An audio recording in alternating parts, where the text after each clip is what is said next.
9, I never got to see an ocean. Never saw blue water in my entire Navy career, that was 4 years. I decided to do whatever I could to try to make up for that. And one of the things I discovered was that there were a number of ships that had been built as reproductions, if you will, of ships of the 17th, 18th, 19th century. And I made it a point to try to sail on as many of them as possible. Starting out with the Maryland Dove, which is a 17th century vessel. And I've also sailed on the HMS Rose, which was a reproduction of a British 5th rate, I think, or 4th rate vessel that had taken part in the American Revolution. And the Niagara, which was the ship that took part in the Battle of the Great Lakes. So in that I picked up an awful lot of information. Now I don't present myself as an expert in any way, and whatever I might say that somebody may have a better idea, please let me know, okay? Mainly, I do like to show people what the life of a sailor of the 19th century was about. And one of the things I like to point out first is that the uniform, or what passes as a uniform, especially in 1812, one of the things that sailors like to be sure of is that somebody knew that they were a sailor if they saw them from 2 blocks away. They were very proud of being sailors, especially man-of-war men who served on a war vessel. So they like to set themselves apart pretty well. Now, the clothes I'm wearing, the thing that most sets me apart as a sailor would be this jacket called the bum prison, because it doesn't go far down below, and it actually is made to be warm and yet to be able to move around on a vessel up aloft. And the trousers I'm wearing are very much like would have been worn by any kind of workman of the period. As you know, they're not, as you can see, they're not bell bottom. What they are is they're wide bottom, which again allows for movement, whereas the bell bottom trousers would as well. Now, also, this scarf, tied a square knot. Well, anybody who ties a scarf in that period tied a square knot because that's the knot that would look the best to tie a scarf with. And you see this is not black. In my experience, it became, in the British Navy, it became part of the uniform to wear a black scarf in memory of the death of Nelson. And that, over the years, passed on to all the other navies. But at this point, any kind of scarf will do. And that's why I like to wear this one. I do have black scarves. I'm wearing a knife. Now, I'm not sure whether your average sailor would be wearing a knife on a belt in that period. It's important that all sailors do have a knife at hand. Many will probably carry a small pocket knife, either in the pocket or in the ditty bag. Incidentally, I do have my ditty bag here. It has a few of the tools that a sailor would carry, and I'll lay them out. If anybody wants to have a look at them later, we can talk about that. The life of a sailor is pretty rough. They weren't fed that well. They weren't treated that well. And it was, at the beginning of the war of 1812, one of the difficulties with the U.S. Navy was there wasn't much of the U.S. Navy. There were a few frigates, and there was a navy of barges, like the ones that we were talking about in this presentation. The states, which were more loosely confederated at the time than they are today, argued and argued and argued. Are we going to have a navy of very large vessels, or are we going to have a navy of small gunboats, barges. And that argument went round and around. Each state was eventually going to build its own frigate. And right now, I'm not sure if all states did end up building frigates. I know we had the Constellation and the Constitution, and the one that was captured by the British ship, the Leopard. I don't remember what the name that was. But for the most part, we did build a small group of barges that were rowed or sailed. They were fairly large, and they mostly amounted to having one gun that was set forward, aiming forward. And one of the good things about that is the sailors could row their way around in any which direction they wanted to aim the gun. Whereas a sailing ship pretty much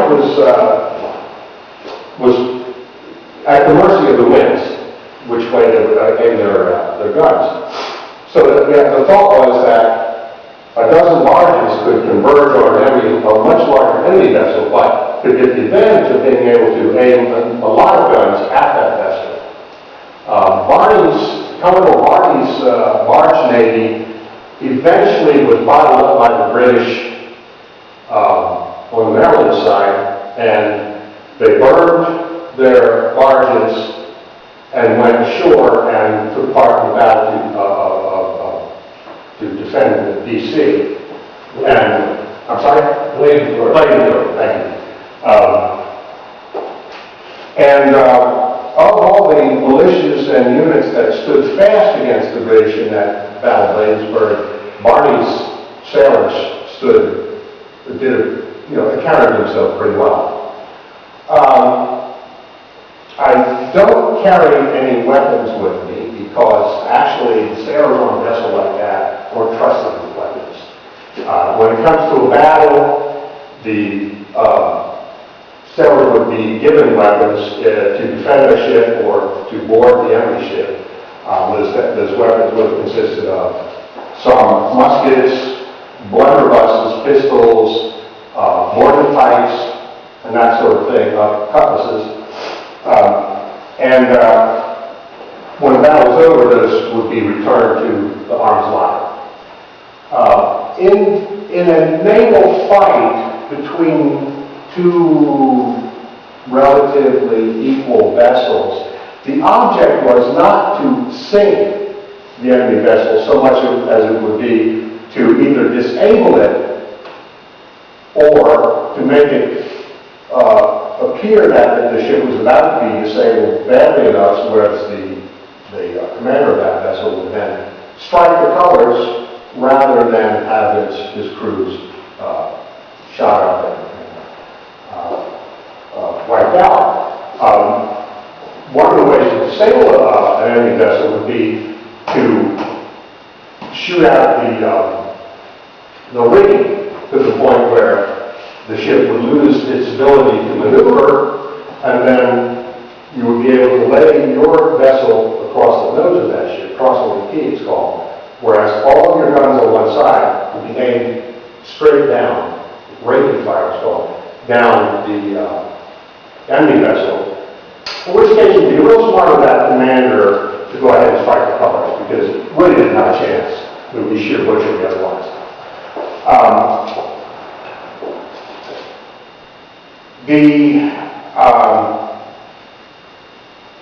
The ship would then be taken, as we were discussing earlier, and used by the winning side. Or if that was not capable, if they weren't capable of doing that for one reason or another, then destroyed, so it would be eventually returned to the enemy.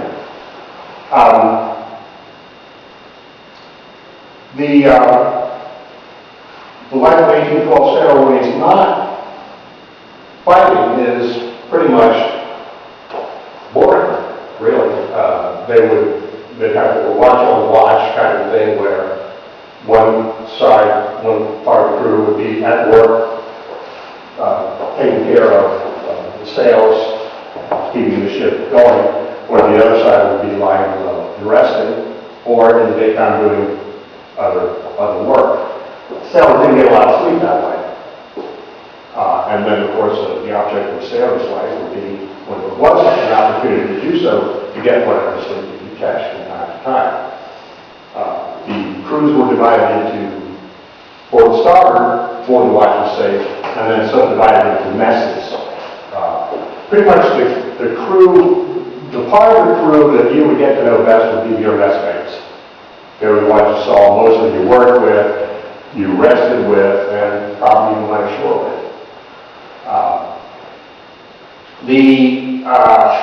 Getting back to what I'm wearing here, at my age, if I were still healthy enough to be active in the military, I'm in the Navy, I would probably be somewhere around the rank of a bosun. I'd be too old to go aloft, but I would be experienced enough to show the youngsters the proper way to tie the knots, proper way to handle sail aloft, and that sort of thing. My jacket actually, I had piping on it, but the piping actually would show that I'm a bosun. I don't have a bosun's call. I had one, I lost it. But that was the way, of course, that the bosun would transmit orders that he would get from the commander or whoever is in command of the deck at the time to the crew going aloft. A little side thing on that would be, I've been an actor also on stage, and actors probably are a little bit more superstitious than sailors even. And one of the superstitions has been that you don't whistle backstage. Well, I've come to discover, and again, I'm not totally sure of this, so if anybody has a better explanation, let me know. In the later part of the 19th century, sailors were often hired to work backstage in theaters in New York because they knew all the rigging. They knew how to do the rigging. They knew how to splice line. Actually, if you look at some of those old-fashioned stages, the lines were actually belayed along rails, just like they'd be belayed on a ship. And the sailors would whistle back and forth with each other to let each other know, what's going on. And the thought was that some being actor backstage whistling might cause somebody to let go something onto their heads. I don't know if that's totally true. I like the story, and it has enough possibility to it that it could be true. That's really about all I really have to say is, and if there's any questions, please feel free. Yes? I understand that the reason they use whistles on ships is because of the wind blowing. It was hard to hear words, but you could hear even made up tunes a lot easier. The high pitch of a bosun's call will carry a great distance, and they have various different, short, long, rising, lowering, or stuttering sounds that each communicate a different command. Yes?